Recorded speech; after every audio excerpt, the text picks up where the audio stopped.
السلاح ودليلا وعين حتى نسكنه أرزك أكاما ونمتعه فيها قليلا.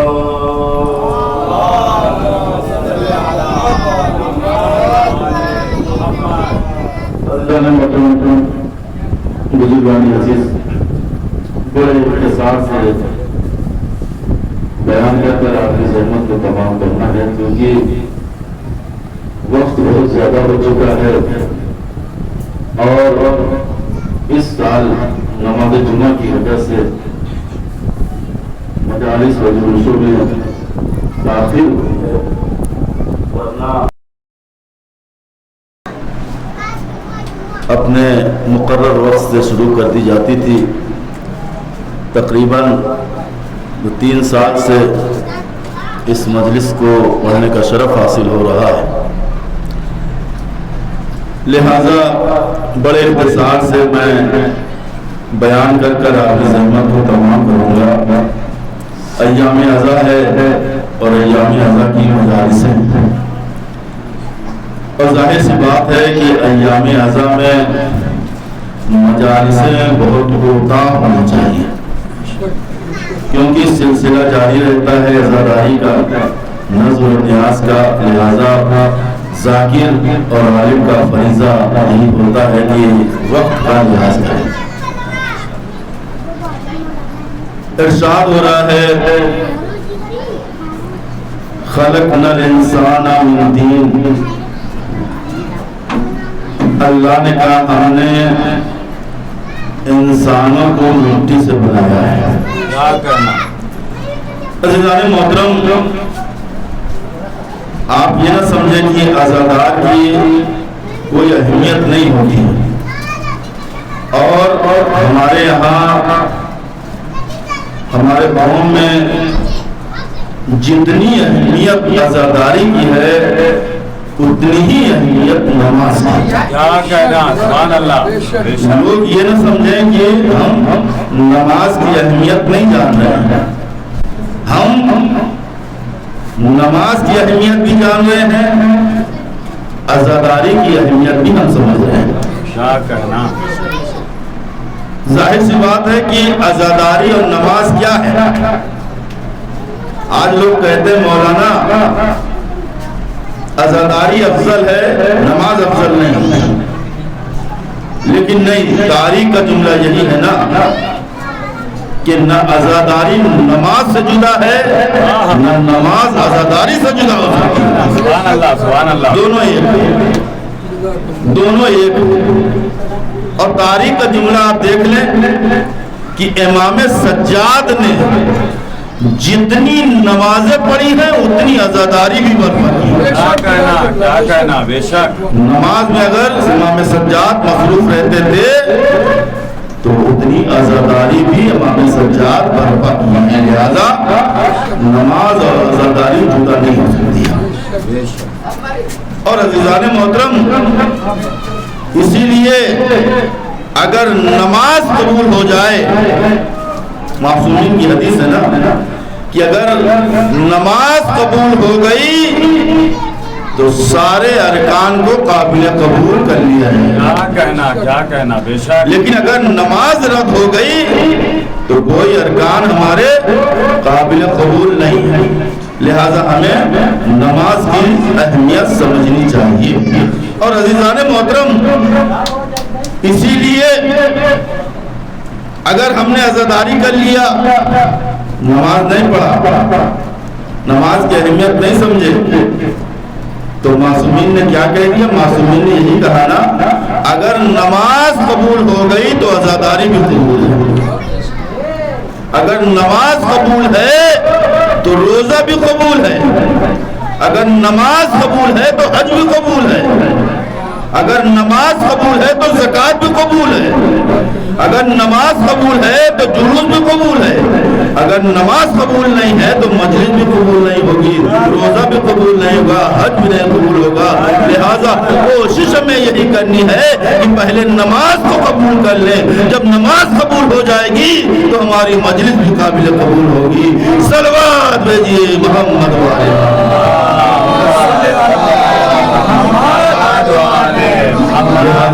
عزیزان محترم ہم عزادار کی بڑی منزلت بتائی گئی ہے. اللہ اکبر. یہ عزادار ماتمی حسین پر رونے والے یہ نہ سمجھیں کہ ہم تنہا بیٹھے ہیں، بلکہ جہاں وہ بیٹھتے ہیں اس کے ارد گرد ملائکہ بیٹھے رہتے ہیں. اس کے ارد گرد ملائکہ بیٹھے رہتے ہیں، ملائکوں کا ہجوم رہتا ہے. بلکہ یوں نہیں، جب عزادار سرکار سید الشہداء کہیں جاتا ہے تو فرشتے تسبیح اور تحلیل کیا کرتے ہیں. اس کی حفاظت کی ذمہ داری ملائکہ کے اوپر ہوتی ہے. لہذا یہ فضیلت ہے عزاداران مظلوم کربلا. اور ظاہر سی بات ہے کہ جب عزادار ماتمی حسین پر رونے والا دنیا سے جاتا ہے تو وہاں پر سرکار سید الشہداء ضرور آتے ہیں. سرکار سید الشہداء ضرور آتے ہیں. بڑی اصلاحی پیغام آپ کے حوالے کر رہا ہوں. امام رضا وہاں پر آتے ہیں، سیدہ وہاں پر آتی ہیں، تمام اہل بیت کا قدم وہاں پہ آتا ہے. کیوں؟ اس لیے کہ حسین پر ماتم کرنے والا دنیا سے چلا گیا، حسین پر رونے والا دنیا سے چلا گیا.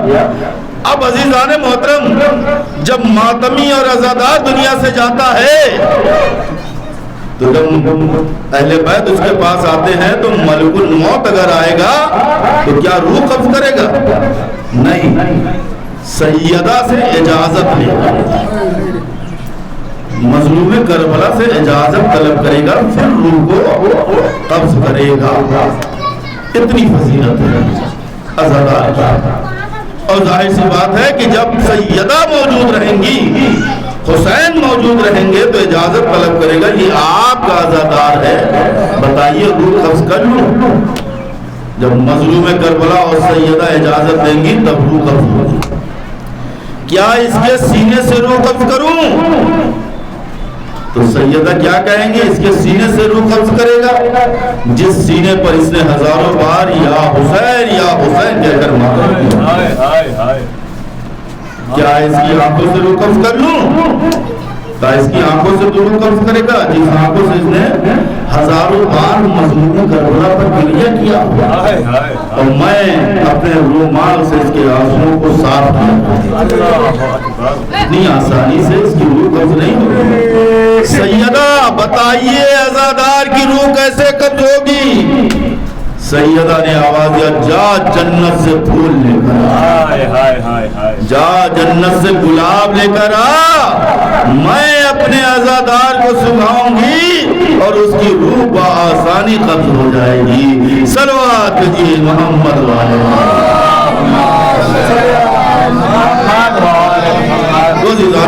یہ فرض، یہ مجلس عزا، یہ حسین کا فرض.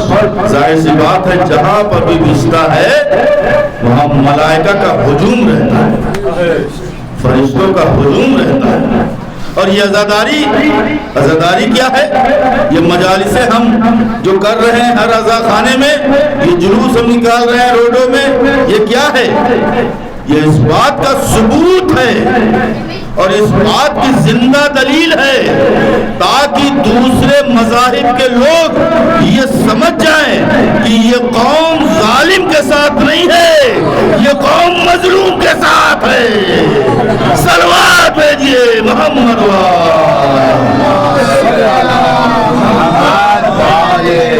یہ قوم ظالم کی حمایت نہیں کرے گی، یہ قوم ہمیشہ مظلوم کے ساتھ رہے گی. جہاں پر ظلم ہوگا وہاں پر یہ قوم کھڑی ہو جائے گی. ظلم ظالم کے خلاف یہ قوم کھڑی ہو جانے والی ہے. کیوں؟ اس لیے کہ مظلوم کربلا نے ہمیں یہی طریقہ بتایا. جہاں پر ظلم ہو وہاں خاموش مت بیٹھنا بلکہ ظلم کے خلاف آواز اٹھانا، ظلم کے خلاف احتجاج کرنا، ظلم کے خلاف مظاہرہ کرنا. یہ مظلوم کربلا نے ہمیں روش اور طریقہ بتایا. عزیزان محترم واقعاً اگر ہم فرش عزا سے بھی ہم مناجات کر لیں اور دعا مانگ لیں تو ہم لوگوں کا عقیدہ یہی ہے کہ حسین کا فرش ہمیں شفا دے گا. حسین کا فرش ہمیں کامیابی کی طرف لے جائے گا. اور کیوں نہ لے جائے؟ آئیے دیکھ لیجئے فطرس جس کے بالوں پر چھینے گئے تھے، پوری توجہ، بالوں پر چھینے گئے کیوں؟ فطرس نے یہی کہا میرے جیسا کون ہے؟ پہچانیے منزلت حسین کیا ہے، پہچانیے حسین کی فضیلت کیا ہے، کیونکہ یہ ایام مظلوم کربلا سے مخصوص ہے. حسین کے دروازے سے جو بھی مس ہوگا کامیاب ہو جائے گا، کامران ہو جائے گا. فطرس یہی جملہ کہا تھا میرے جیسا کون. یاد رکھیں ہمارا خالق کائنات تمام چیز برداشت کر سکتا ہے لیکن غرور و گھمنڈ نہیں برداشت کر سکتا، تکبر نہیں برداشت کر سکتا. فطرس نے یہی کہا میرے جیسا کون. خدا نے کہا تم مجھ سے کہہ رہا ہے میرے جیسا کون؟ میں نے تجھے بالوں پر دیے، میں نے اس لائق تمہیں بنایا، تم مجھ سے کہہ رہا ہے میرے جیسا کون ہے؟ بالوں پر چھین لو فطرس کے. بالوں پر سر کیا گیا، روتا رہا فطرس، گریا کرتا رہا، پریشان رہا. کہاں شفا ملی؟ در حسین. کہاں شفا ملی؟ مولائے کائنات کے دروازے پر. کہاں شفا ملی؟ سیدہ کی خاندان میں، یہیں پہ شفا ملی ہے. اور جب فطرس پہنچا ہے یا رسول اللہ فطرس آیا ہوا ہے. کہا کیوں؟ کہا شفا لینے آیا ہے، شفا لینے آیا ہے. تو پیغمبر اسلام کا جملہ سنے عزیزان محترم، پیغمبر نے کیا کہا؟ جبرائیل اگر فطرس آیا ہے تو فطرس کو گہوارے حسین سے مس کر دو. بھائی یہی جملہ کہا تھا نا، پورے آپ خطبہ سے علماء سے آپ برابر سنتے رہتے ہیں. یہی جملہ پیغمبر اسلام نے کہا فطرس کو گہوارے حسین سے مس کرو. یہ نہیں کہا کہ حسین سے مس کر دو، یہ کہا حسین کے گہوارے سے مس کر دو. حسین کے گہوارے سے مس ہوا، کامیاب ہوا، کامران ہوا. عزیزان محترم ایک جملہ آپ کے حوالے کر رہا ہوں، جب حسین کے تابوت کی یہ فضیلت ہے تو حسین ابن علی کی کیا فضیلت ہوگی؟ صلوات بھیجئے محمد حسین کے جھولے کی یہ منزلت کہ حسین کے جھولے سے بھی شفا پائیں گے، کامیاب ہو جائیں گے. اور حسین ابن علی کی کیا منزلت ہوگی. اور عزیزان محترم ظاہر سی بات ہے کامیاب ہو گیا، کامران ہو گیا، پرواز کر گیا فطرس در حسین سے. من مثلی انا عتیق الحسین، میرے مثل کون ہے؟ میں تو حسین کے در کا نوکر ہوں، میں تو حسین کے در کا خادم، میں فاطمہ زہرا کے خاندان کا نوکر. یہی کہتا ہوا فطرس پرواز کیا. کسی نے پوچھا فطرس تیرے بالوں پر چھینے گئے، روتا رہا، گریہ کرتا رہا، پریشان رہا، آج شفا پایا، پھر یہی جملہ تو کہہ رہا ہے. پوری توجہ، پھر تو یہی جملہ کہتا ہوا پرواز کر رہا ہے.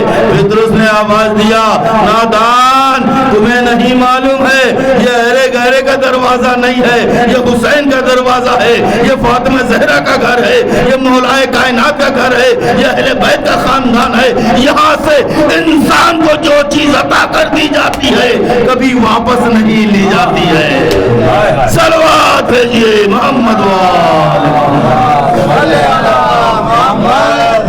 حسین کا گھرانہ ہے، یہاں سے انسانوں کو جو چیز عطا کر دی گئی کبھی واپس نہیں لی جاتی ہے. پہچانیے منزلت حسین کیا ہے.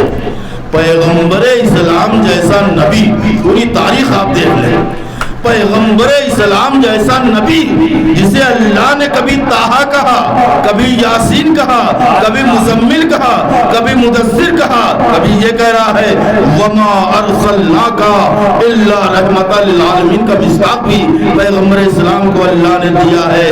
وہ پیغمبر اسلام حسین کا احترام کر رہا ہے، حسین کا احترام کر رہا ہے. اے کائنات میں کوئی نانا جو اپنے نواسے کا احترام کرے؟ سجدے کو طول دے دے، خطبے کو منقطع کر دے، منبر پر پہچنوائے، محراب میں پہچنوائے. ہے کوئی نانا جب پیغمبر اسلام سے پوچھا گیا یا رسول اللہ آپ ایسا کیوں کر رہے ہیں، آپ نانا ہیں، یہ نواسا ہے، آپ کا مرتبہ زیادہ ہے، تو پیغمبر نے کیا کہا؟ تمہیں نہیں معلوم، مجھے عالم اسلام نے یہ بتانا ہے کہ حسین کی منزلت کیا ہے. دیکھو میں حسین کی عزت اس لیے کر رہا ہوں کہ یہ معمولی بچہ نہیں ہے، ایک صاحب منصب ہے، اور ایک صاحب منصب دوسرے صاحب منصب کا احترام کیا کرتا ہے. صلوات بھیجیے محمد حسین صاحب منصب ہے، لہذا میں ان کا احترام کر رہا ہوں. خطبے کو منقطع کر کر پیغمبر اسلام حسین کی منزلت کو پہچاننا چاہیے. اور ظاہر سی بات ہے کہ حسین کا نام نجس زبان سے نہیں ہونی چاہیے. کیا کہنا نجس زبان سے حسین کا نام لینا مناسب نہیں ہے. حسین کا نام لینے کے لیے زبان کا پاک ہونا ضروری ہے. حسین ابن علی کا نام لینے کے لیے زبان ہماری صاف ہونی چاہیے. شاعر نے کہا ناپاک زبانوں سے نہ لو نام حسین، ناپاک زبانوں سے نہ لو نام حسین، لوٹی ہوئی دولت سے محرم نہ کرو. ناپاک زبانوں سے نہ لو نام حسین، لوٹی ہوئی دولت سے محرم نہ کرو. جن ہاتھوں سے باطل کی حمایت کی ہو ان ہاتھوں سے شبیر کا ماتم نہ کرو. صلوات بھیجیے محمد ہاتھوں سے باطل کی حمایت اگر آپ نے کر دیا تو ہاتھوں سے ہرگز شبیر کا ماتم نہ کرنا. یہ حسین ابن علی کی منزلت ہے. اور آج دیکھ لیجئے پوری دنیا میں چلے جائیں آپ، ہر جگہ پر ابو الفضل العباس کا پرچم لہرا رہا ہے. کیوں؟ یہ اس بات کی دلیل ہے کہ حسین اپنے مقصد میں کامیاب ہوا. یہ اس بات کا ثبوت ہے کہ مظلوم کربلا اپنے مقصد میں کامران ہو گئے، کامیاب ہو گئے. اسی لیے شاعر نے کہا زمین کس کے لیے آسمان کس کا ہے، زمین کس کے لیے آسمان کس کا ہے، مکی کون ہوا مکان کس کا ہے. اور جو لوگ یہ کہتے ہیں کہ حسین کی شکست ہوئی تو شاعر نے کہہ دیا شکست کس کی ہوئی اے ہاتھ کاٹنے والے، شکست کس کی ہوئی اے ہاتھ کاٹنے والے. اب آ کے دیکھ کہ اونچا نشان کس کا ہے. شکست کس کی ہوئی اے ہاتھ کاٹنے والے، اب آ کے دیکھ کہ اونچا نشان کس کا ہے. صلوات بھیجیے محمد والے. حسین ابن علی عزیزان محترم جن کی فضیلت پوری دنیا میں آپ چلے جائیں. خواجہ اجمیر نے بھی کیا کہہ دیا، شاہ اسد حسین بادشاہ اسد حسین، دین اسد حسین، دیپن اسد حسین. خواجہ نے یہ بھی کہہ دیا جب بھی میری درگاہ میں آنا تو پہلے حسین ابن علی کو سلام کرنا پھر میرے پاس آنا. کیا کہنا اتنا عقیدہ رکھتا تھا. ایک مبلغ تھا خواجہ اجمیر، لیکن جب حسین پر اس نے عقیدہ رکھ دیا تو پوری دنیا میں مشہور ہو گیا. صلوات بھیجیے محمد بس عزیزوں میں آپ کی زحمت تمام کر رہا ہوں. یہ حسین ابن علی ہے کہ کائنات کی پوری اشیاء حسین کو سلام کرتی ہے. اور کائنات کی پوری اشیاء کو چھوڑیے، حسین کی وہ شخصیت ہے جس کو قدرت بھی سلام کرتی ہے. اللہ اکبر. جسے قدرت بھی سلام کرتی ہے. کیوں نہ کرے قدرت سلام؟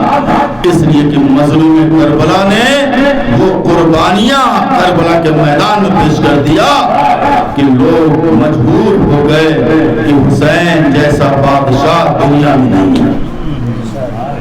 بس میں آپ کی زحمت تمام کر رہا ہوں. قسم خدا کی فرش عزا محرم میں جہاں بھی بج جاتا ہے، جس جگہ بھی بج جائے، کوئی آئے نہ آئے حسین کی ماں ضرور آتی ہے.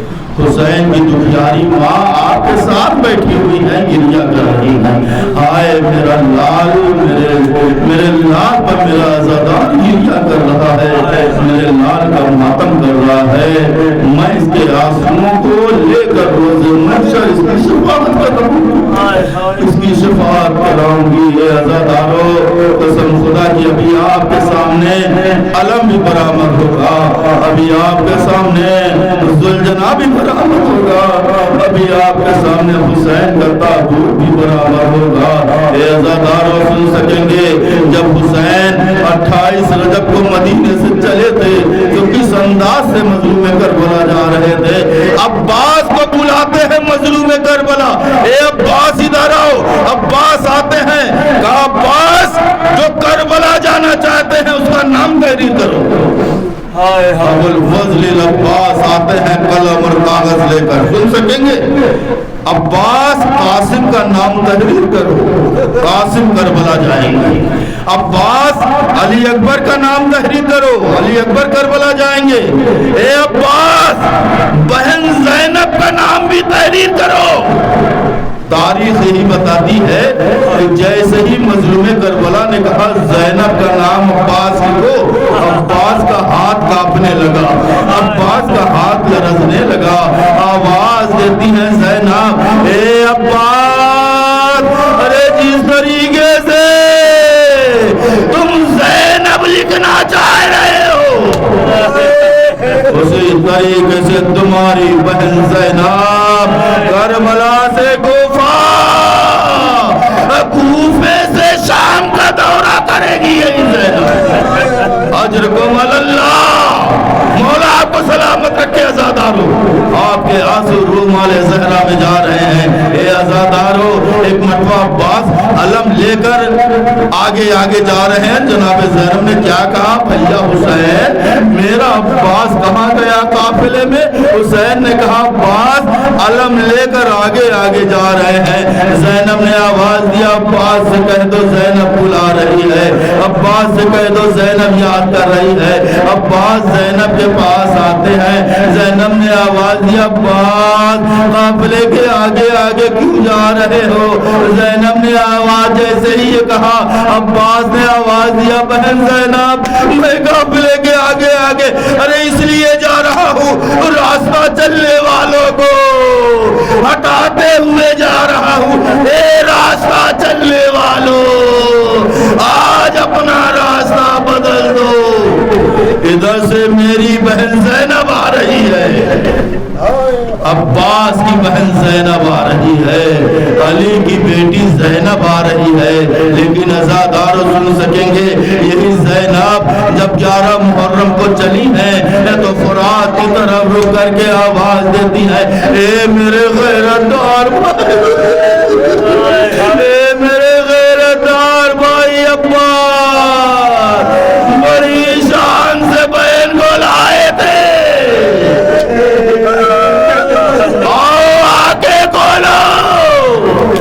بہن کے سر پہ چادر نہیں، آپ کی آوازیں بلند ہو گئی، مصائب معراج کی منزل پر ہے۔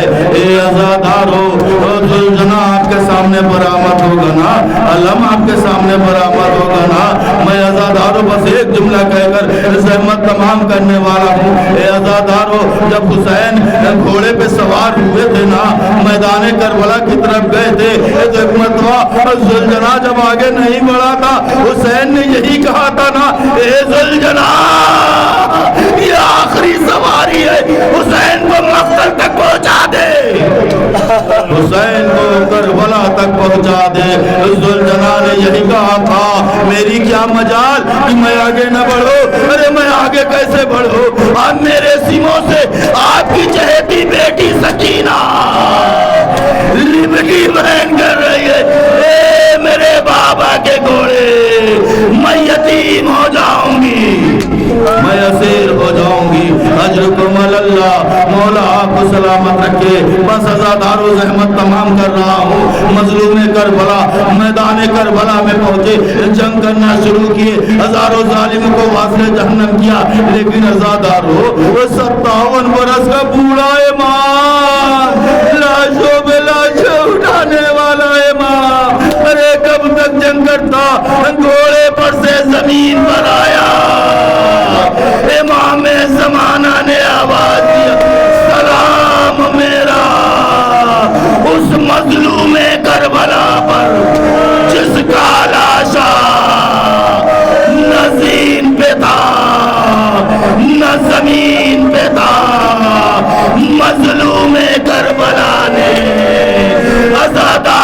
کی طرف مخاطب ہوئے، اے میرے شیعو، اے میرے عزادار، ارے جب ٹھنڈا پانی پینا، حسین کی پیاس کو یاد کر لینا، جب کسی غریب کی غربت کو دیکھنا، میری